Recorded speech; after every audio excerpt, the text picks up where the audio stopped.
इस कहानी में आदर्श नरेटर है जो अपनी कहानी बताता है। तारीख था 30 अगस्त सन 2024।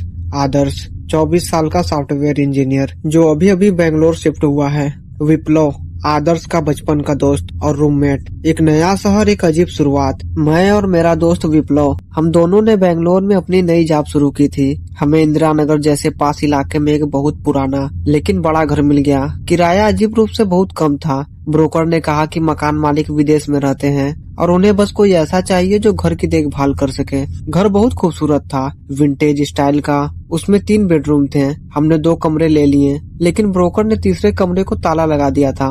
उसने कहा, मालिक का पुराना सामान है इसमें, इसे मत खोलना। हमने सोचा ठीक है, हमें क्या करना है। पहले हफ्ते सब कुछ बहुत बढ़िया रहा, लेकिन घर में एक अजीब सी गंध थी। सीलन की नहीं, बल्कि पुरानी किताबों और चमेली के तेल की मिली जुली महक। वह महक कभी कभी बहुत तेज हो जाती थी, फिर अपने आप गायब हो जाती थी। शिफ्ट होने के 10 दिन बाद विप्लव को नाइट शिफ्ट करनी पड़ी। मैं घर में अकेला था। रात के करीब 2 बजे मुझे प्यास लगी। मैं किचन में गया। किचन से हाल का रास्ता उस तीसरे कमरे के सामने से होकर जाता था। जैसे ही मैं उस कमरे के पास से गुजरा, मुझे अंदर से आवाज आई। यह खटखटाने की आवाज नहीं थी, यह ऐसी आवाज थी जैसे कोई भारी मखमली कपड़ा जमीन पर घसीट रहा हो।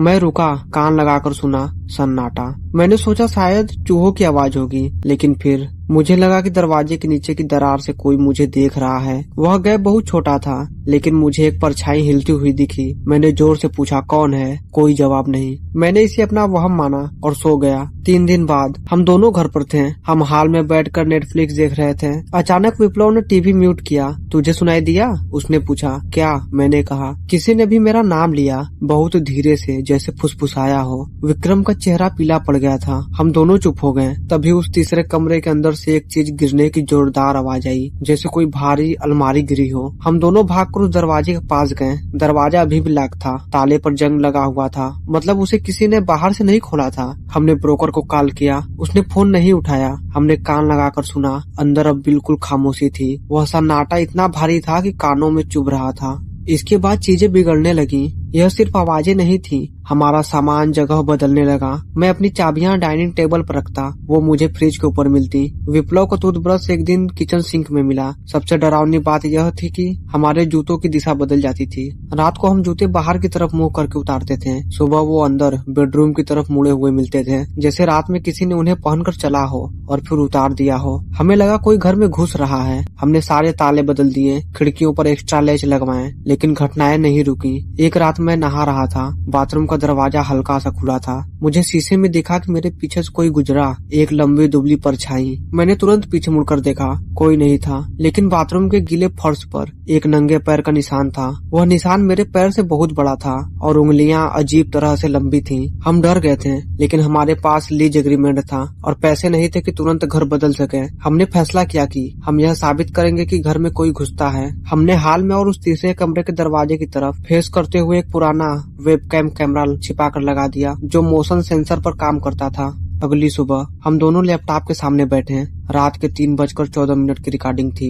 वीडियो प्ले करते ही हमारे पैरों तले जमीन खिसक गई। वीडियो में वह तीसरा दरवाजा जिस पर जंग लगा ताला था, वो अपने आप नहीं खुला, बल्कि उसके नीचे का वेंटिलेशन पैनल, जो हमने कभी नोटिस नहीं किया था कि वह ढीला है, धीरे से सरका। उस छोटे से छेद से एक आदमी बाहर निकला, लेकिन वह सामान्य इंसान की तरह नहीं निकला। वह हड्डियों को तोड़ मरोड़ कर किसी मकड़ी की तरह रेंगता हुआ बाहर आया। वह बहुत पतला था, लगभग कंकाल जैसा। उसके शरीर पर सिर्फ फटे हुए अंडरगारमेंट्स थे। वह बाहर निकला, खड़ा हुआ और फिर उसने सीधे कैमरे की तरफ देखा। उसे पता था कि कैमरा वहाँ है। वह मुस्कुराया नहीं, उसने कोई गुस्सा नहीं दिखाया। उसका चेहरा एकदम सपाट था। फिर वह हमारे बेडरूम के दरवाजे की तरफ गया। वीडियो में वह हमारे बेडरूम के दरवाजे के बाहर खड़ा हो गया और अगले 2 घंटे तक वह सिर्फ खड़ा रहा, हिल भी नहीं रहा था, बस हमारे दरवाजे को घूरता रहा। सुबह 5 बजे वह उसी तरह रेंग कर वापस उस पैनल के अंदर चला गया। यह वीडियो देखकर विक्रम को उल्टियां होने लगी। हमें समझ आ गया कि वह भूत नहीं था, वह एक जीता जागता इंसान था जो हमारे साथ उस बंद कमरे में रह रहा था। हमने तुरंत पुलिस को नहीं बुलाया, डर के मारे हमारे दिमाग काम नहीं कर रहा था। हमने सोचा पहले घर से बाहर निकलते हैं। हम अपना सामान पैक कर ही रहे थे कि हमें एक आवाज सुनाई दी। इतनी जल्दी जा रहे हो? आवाज हमारे पीछे से नहीं बल्कि ऊपर से आई थी। हमारे हाल में एक फॉल्स सीलिंग थी, ऊपर एक छोटा सा ढक्कन हटा हुआ था और वहाँ से वह आदमी जिसका चेहरा हमने वीडियो में देखा था, उल्टा लटक कर हमें देख रहा था। उसका चेहरा पीला और गंदा था, दांत काले थे। इससे पहले कि हम चीखते वह ऊपर से नीचे कूदा। वह इंसान नहीं लग रहा था, वह किसी जंगली जानवर की तरह हम पर झपटा। हम घर से बाहर भागे, नंगे पैर सीढ़ियों से लुढ़कते हुए। हम मेन रोड तक तब तक भागते रहे जब तक हमें एक पुलिस पेट्रोलिंग वैन नहीं मिल गई। पुलिस जब हमारे साथ वापस आई तो वह आदमी गायब था। पुलिस ने उस तीसरे कमरे का ताला तोड़ा। अंदर का नजारा देखकर पुलिस वाले भी पीछे हट गए। वह कमरा सामान रखने के लिए नहीं था, वह एक रहने की जगह में बदल दिया गया था। दीवारों पर हमारी सैकड़ों तस्वीरें चिपकी हुई थी। ये तस्वीरें सोशल मीडिया की नहीं थी, ये तस्वीरें हमें सोते हुए, खाते हुए, टीवी देखते हुए ली गई थी। वह दीवारों में छेद करके हमें हफ्तों से देख रहा था। कोने में गंदे कपड़ों का ढेर था और खाने के छिलके पड़े थे, वही खाना जो हमारा गायब होता था। लेकिन सबसे खौफनाक चीज जो पुलिस को मिली वह थी एक डायरी। उसमें लिखावट बहुत गंदी थी। उसमें लिखा था, आज नए वाले किचन में रोया, मुझे उसकी आवाज पसंद है। दूसरा वाला, विप्लव बहुत सोता है, कल रात मैंने उसके बालों को छुआ, वह नहीं जागा, मुझे परिवार जैसा महसूस हो रहा है। अगर वे जाने की कोशिश करेंगे तो मुझे उन्हें स्थायी करना पड़ेगा। पुलिस ने बताया कि वह आदमी पिछले 6 महीनों से लापता था। वह उस घर का पूर्व किराएदार था जिसे मकान मालिक ने निकाल दिया था, लेकिन वह कभी गया ही नहीं था। उसने घर के नक्शे में बदलाव करके छिपने की जगह बना ली थी। दीवारों के पीछे सीलिंग के ऊपर वह पकड़ा नहीं गया। पुलिस को लगा कि वह हमारे भागने के बाद पिछली खिड़की से जंगल की तरफ भाग गया। आज मैं दूसरे शहर में हूँ। मैं 15वीं मंजिल पर रहता हूँ जहाँ कोई खिड़की नहीं खुलती। लेकिन आज भी जब रात को सन्नाटा होता है और मैं बिस्तर पर करवट बदलता हूँ तो मुझे कभी कभी वह चमेली के तेल की हल्की सी महक आती है। और कल रात मैंने अपने